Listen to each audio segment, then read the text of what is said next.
Hello बच्चों, आज हम करेंगे +2 के क्लास और उसमें जो हमारा फर्स्ट चैप्टर रहेगा वो रहेगा फंडामेंटल ऑफ पार्टनरशिप। कि फंडामेंटल ऑफ पार्टनरशिप होती क्या है। तो आपको पता है कि पार्टनरशिप क्या होती है, इसके बारे में आप ऑलरेडी +1 में भी पढ़ चुके हो। ऑन बिजनेस की जो आपकी मैनेजमेंट की बुक है उसके अंदर इन थ्योरी, और अभी उसी का हम क्या करेंगे आगे जो प्रैक्टिकल साइंस में क्वेश्चंस आएंगे आपके। तो जो फंडामेंटल ऑफ पार्टनरशिप है वो करने से पहले फर्स्ट ऑफ ऑल हमें ये पता होना चाहिए कि पार्टनरशिप होती क्या है। What is the partnership.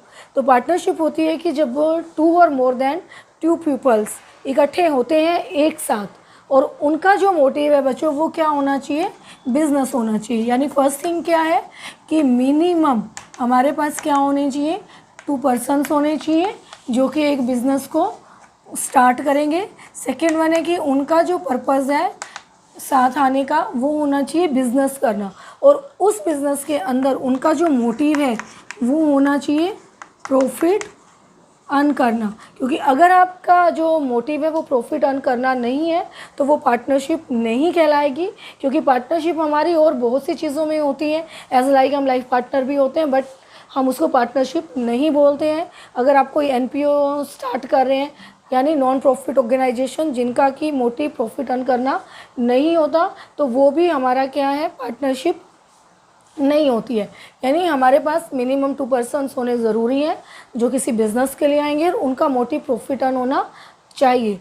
And then next जो चीज़ है वो है कि उनके बीच में एक एग्रीमेंट होता है कि यानी एग्रीमेंट मीन्स कि वो कैसे उस बिज़नेस को डील करेंगे, क्या टर्म कंडीशंस उनके बीच में रहेंगी। उनके बीच में एक प्रॉफिट शेयरिंग रेशियो होता है कि वो कैसे अपने प्रॉफिट्स को डिवाइड करेंगे। वो सभी मिलके अपने बिज़नेस को ऑपरेट कर सकते हैं या उनके बिहाफ पे कोई एक बिज़नेस को ऑपरेट कर सकता है, यानी दिस वन ऑपरेशन। इसके अलावा जो है उनका क्या रहेगा, उनके जो फॉर्म है आपकी और जो पार्टनर्स है उनके बीच में जो रिलेशन होता है वो लाइक होता है एक एजेंट और कंपनी का। ये क्यों होता है, क्योंकि जो कंपनी है वो कोई भी काम अगर करती है तो वो उसके कामों के लिए जो है आपकी पार्टनर्स रिस्पॉन्सिबल होते हैं, और पार्टनर्स जो भी अपना वर्क करते हैं उसके लिए आपकी फर्म लाइबल होती है। तो बच्चों ये होती है हमारी पार्टनरशिप, और इसके अंदर जो मिनिमम पर्सन्स होते हैं मैक्सिमम जो पर्सन्स होते हैं वो होते हैं 50। यानी 50 से अगर आपके ज़्यादा हो जाते हैं पार्टनर्स तो वो इलीगल पार्टनरशिप हो जाती है और उसको वहाँ पे डिज़ोल्व कर दिया जाता है और वो कंपनी के अंदर कन्वर्ट हो जाती है। अब बात आती है कि हमें पार्टनरशिप की ज़रूरत क्यों होती है, why we entered in a partnership. तो +1 में हमने किया था सोल प्रोप्राइटरशिप। सोल प्रोप्राइटर क्या होता था, जब एक सिंगल पर्सन अपना बिज़नेस स्टार्ट करता है, उसको मेंटेन करता है, वहाँ पे वो सारी चीज़ें खुद ही करता है, बिज़नेस में इन्वेस्टमेंट खुद करता है, उसको हैंडल खुद करता है, और मैक्सिमम केसेस में मैनेजमेंट भी वो खुद ही करता है। लेकिन आज के टाइम में जब बिज़नेस ग्रोथ कर रहा है, इकोनॉमी ग्रोथ कर रही है, कॉम्पिटिशन लार्ज स्केल पे चल रहे हैं, तो हमारे को ज़रूरत है ज़्यादा एफ़र्ट्स की। तो हमें बिज़नेस भी अपना बड़े स्केल पे लेके जाना पड़ता है। उसके लिए हमारे को ज़रूरत होती है मोर इन्वेस्टमेंट, मोर एक्सपीरियंस। तो वो हमें कहाँ से मिलेगा, अकेले सिंगल पर्सन के कंट्रोल से ये बाहर होती है कि वो सारी चीज़ें कर सके। हर बंदे की एक एबिलिटी होती है, कुछ एबिलिटीज़ आप में है, कुछ सामने वाले में है। तो यहाँ पे जो फर्स्ट ऑफ ऑल कि मेरे पास अकेले के पास इतना पैसा नहीं है, इसलिए मुझे एक और पार्टनर की ज़रूरत है। दूसरा, किसी पार्टनर की रेपुटेशन अच्छी होती है, मार्केट गुडविल अच्छी होती है, इन दैट केस हम उसको अपने साथ इन्वॉल्व करते हैं। एंड थर्ड वन, उसका एक्सपीरियंस होता है, उसको उन चीज़ों की नॉलेज होती है। इन सब वजहों से हम पार्टनरशिप को स्टार्ट करते हैं। तो सोल प्रोप्राइटरशिप के अंदर जो चीज़ें हम करते थे वो सिंगल के बीच में होती थी, इसलिए वहाँ अकाउंट्स जो है हमारा trading P&L and balance sheet बनती थी। जो भी प्रॉफिट या लॉस आता था वो हम सोल प्रोप्राइटर को दे देते थे। वहाँ पे हमें अलग से कोई एडजस्टमेंट करने की ज़रूरत नहीं होती थी। क्यों नहीं होती थी, क्योंकि सब कुछ उसी का है। But in the case of partnership, क्योंकि यहाँ पे एक से ज़्यादा लोग हैं तो हमारे को अपने प्रॉफिट्स की और बाकी चीज़ों की एडजस्टमेंट्स करनी पड़ती हैं। तो मैंने जो भी आपको बताया वो बताया था मीनिंग।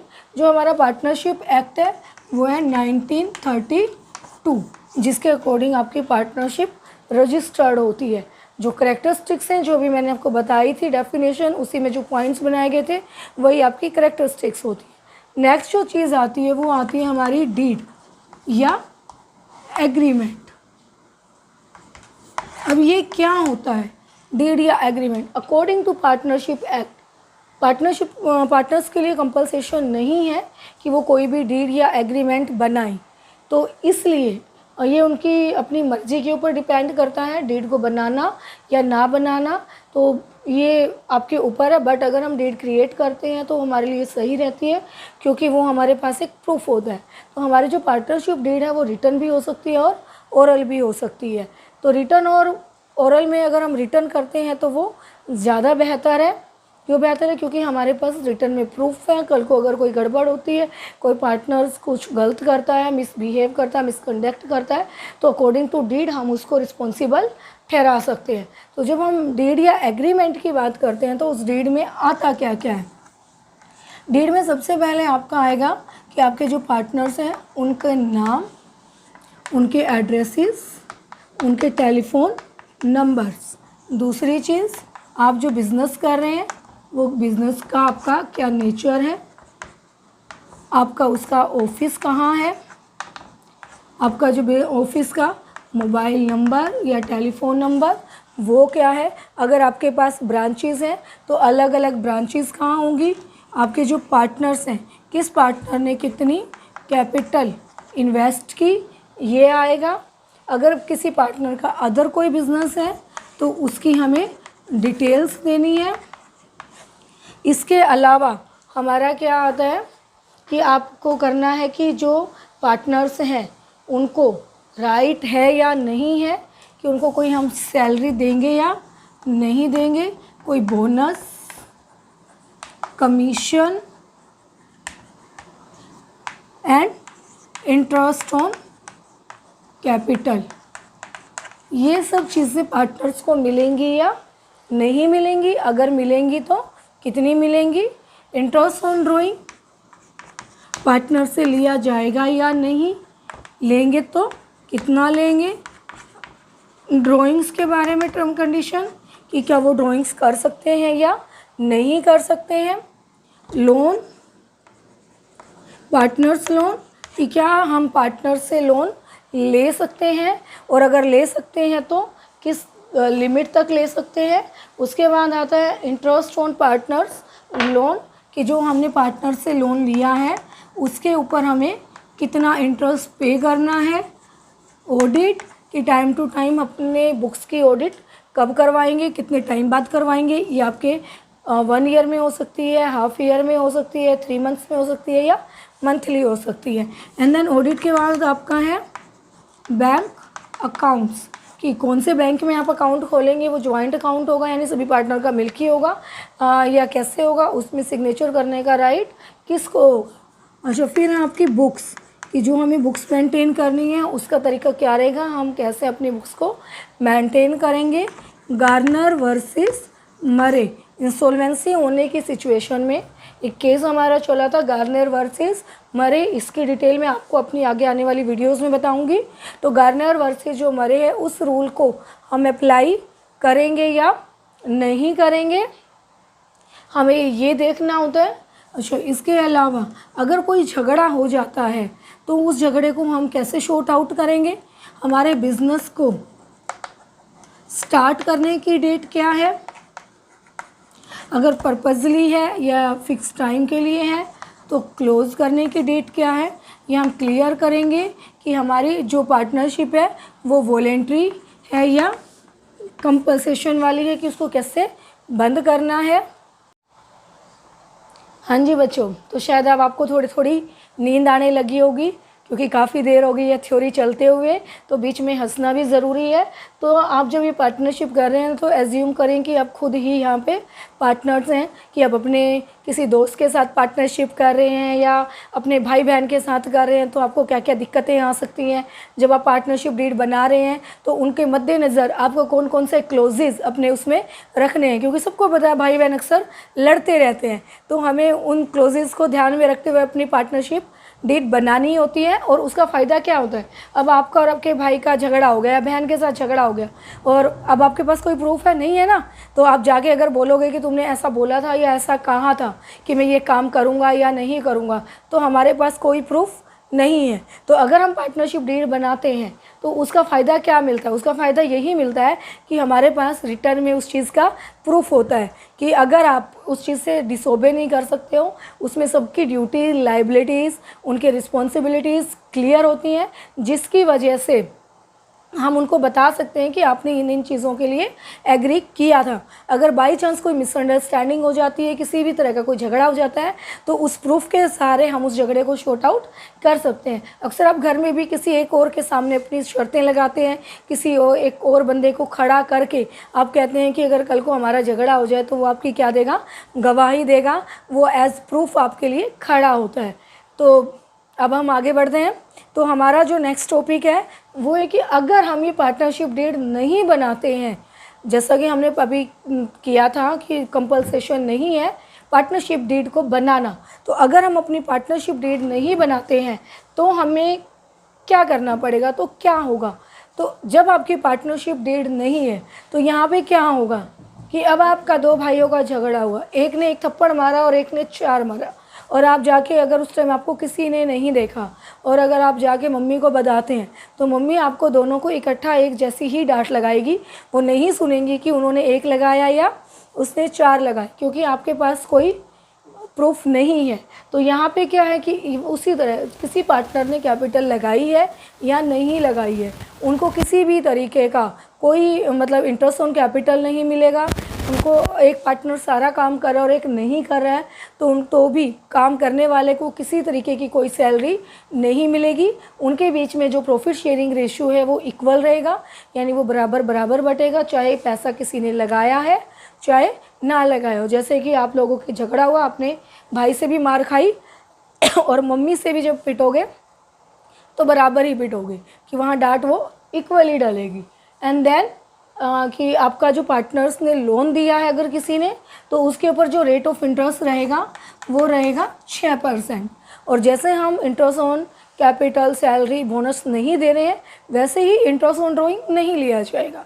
और इसके अलावा हर एक पार्टनर को ये राइट रहेगा कि वो बुक्स को देख सकते हैं, चेक कर सकते हैं, उनकी फ़ोटोकॉपी ले सकते हैं। और अगर कोई न्यू पार्टनर फर्म में एडमिट होना चाह रहा है तो सभी पार्टनर की परमिशन होनी ज़रूरी है। अगर एक भी पार्टनर एग्री नहीं है तो उसको आप एडमिट नहीं कर सकते हैं। तो यानी पार्टनरशिप अगर डीड नहीं है, क्वेश्चन में आपको ये दिया गया कि कोई उनके बीच में एग्रीमेंट नहीं है, तो हमारे को ये वाले रूल्स फॉलो करने होंगे जब हम न्यूमेरिक पोर्शन स्टार्ट करेंगे। हाँ जी, तो बच्चों अब देखो सोल प्रोप्राइटर में हमने क्या किया था? ट्रेडिंग P&L अकाउंट बनाया था और उसके बाद थी बैलेंस शीट। लेकिन यहाँ क्या होगा? ट्रेडिंग P&L बनाने के बाद बैलेंस शीट बनाने से पहले हमें एक और अकाउंट बनाना है और वो है हमारा profit and loss appropriation account, या इसको हम बोल सकते हैं एडजस्टमेंट अकाउंट। जैसे आप हज़ारों बार अपनी लाइफ में क्या करते हैं? एडजस्टमेंट्स करते रहते हैं किसी ना किसी तरीके से, कभी किसी से लेके और कभी किसी को दे के। तो अब सोल प्रोप्राइटर में जब हमारा नेट प्रॉफिट या नेट लॉस आया, उसमें हमने उनको ड्राइंग की एडजस्टमेंट करनी है या इंटरेस्ट की करनी है, तो वो ऑटोमेटिकली एक जेब से निकाल के दूसरी जेब में डालने वाली बात है और कोई ख़ास उनके ऊपर कोई फ़र्क नहीं पड़ता। एंड लास्ट फाइनल उतना ही पैसा ओनर की पॉकेट में जाना होता है। लेकिन जब हम पार्टनरशिप की बात करते हैं और वहाँ 2 लोग हैं तो किसी को प्रॉफिट कम मिलता है और किसी को ज़्यादा मिलता है। किसी का इंटरेस्ट कैपिटल पे ज़्यादा होता है, किसी का कम होता है, किसी को सैलरी मिलती है और किसी को नहीं मिलती है। इसी तरीके से इंटरेस्ट ऑन ड्राइंग। तो यहाँ पे जो प्रॉफिट्स हैं वो अलग अलग होते हैं और ज़रूरी है कि हम उनकी क्या करें?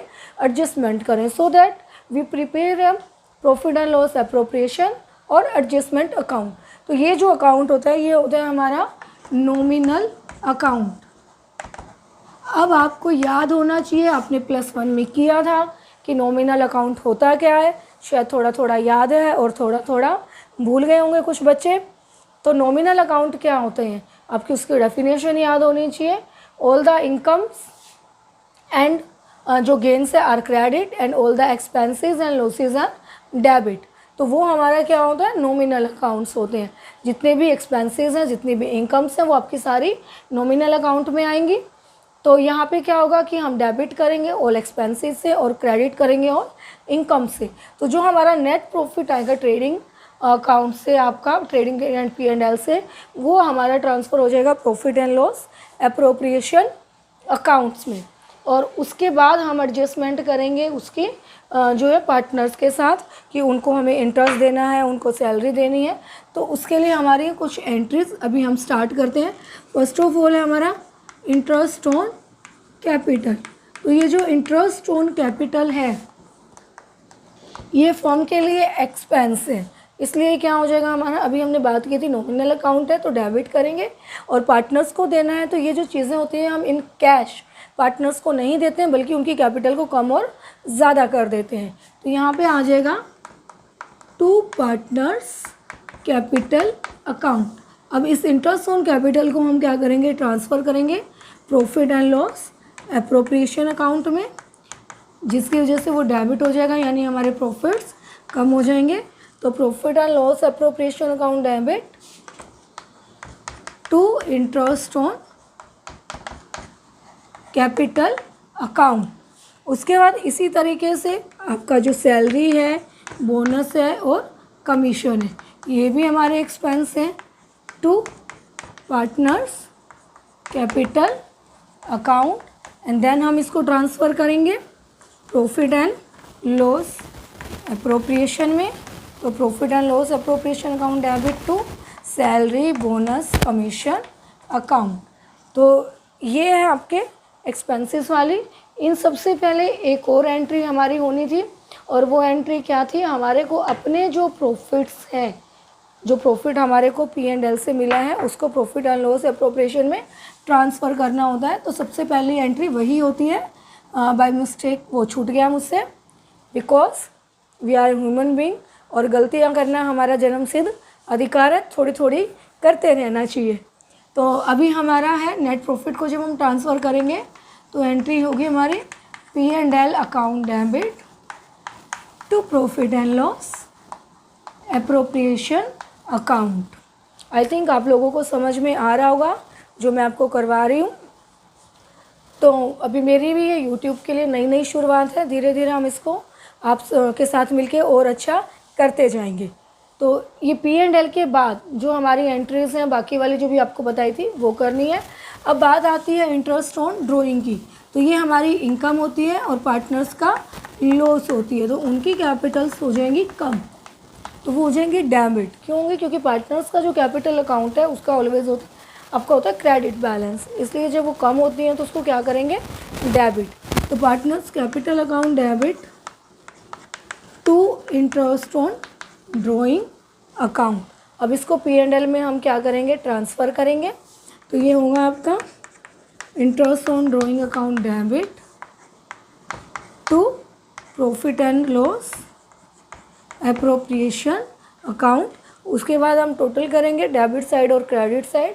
क्रेडिट साइड ऑब्वियसली हमारी ज़्यादा है तो हमें क्या होगा, प्रॉफिट होगा। तो profit and loss appropriation account debit, इसको डिवाइड करेंगे पार्टनर्स के कैपिटल अकाउंट में। तो टू पार्टनर्स कैपिटल अकाउंट, जो भी रेशियो दिया हुआ है इन द गिवन रेशियो। तो बच्चों ये है हमारी प्रॉफिट एंड लॉस एप्रोप्रिएशन की एंट्रीज। इसके बाद जो नेक्स्ट चीज़ है वो है हमारा अकाउंट। तो अकाउंट हमारा जैसे अभी तक आप बनाते आए हैं सेम वही pattern, profit and loss appropriation account. फिर उसके बाद फॉर द ईयर एंडिंग, जो भी हमारा ईयर है, फॉर द ईयर एंडिंग क्यों लिखते हैं, क्योंकि ये पूरे साल के दौरान जो जो हमने किया उसके अकॉर्डिंग है। देन ये हमारा कॉलम, इधर आपका पार्टिकुलर, यहाँ आपकी अमाउंट, देन पार्टिकुलर और amount, credit and then debit. तो बच्चों अब हमें क्या करना है, सबसे पहले प्रॉफिट को लेके आएंगे। तो यहाँ आएगा बाय P&L, यहाँ ब्रैकेट में आपको लिखना है profit transfer from profit and loss account. तो यहाँ अमाउंट आ जाएगा। उसके बाद इधर हम शो करेंगे टू इंटरेस्ट ऑन कैपिटल। जो जो चीज़ें आपको क्वेश्चन में दी हुई हैं उसी के अकॉर्डिंग हम उन्हीं फिगर्स को यहाँ शो कर दें। To interest on capital, to salary, to bonus, and to commission. इधर आपका आएगा बाय इंटरेस्ट ऑन ड्राइंग, ये आपका आ जाएगा बच्चों। अब हम यहाँ टोटल करेंगे तो प्रॉफिट हो रहा है, तो हमें to profit transfer to partners capital account assume करेंगे। ए और बी हैं तो यहाँ उनका ए और बी का लिखेंगे, देन यहाँ टोटल। उसके बाद हम अपने अकाउंट को करेंगे क्लोज करके, आपको पता ही है +1 में आपने किया था, 2 एंट्री से हमें लाइनें लगा के इसको बंद करना है, और देन लास्ट में ये हो गया हमारा अकाउंट क्लोज। तो ये था हमारा profit and loss appropriation account. अभी आप इसकी प्रैक्टिस कीजिए। आज की वीडियो के लिए इतना ही। जब हम नेक्स्ट वीडियो में आएंगे तो हम इसके आपको न्यूमेरिक करवाएंगे आगे, और थ्योरी भी बताएंगे। तो आई होप कि आपको मेरी वीडियो अच्छी लगी होगी। जो भी आपके कमेंट्स हैं, क्वेरी है, आप कमेंट बॉक्स में पूछ सकते हैं, हम आपको उसका रिस्पॉन्स करेंगे। Okay, thank you so much.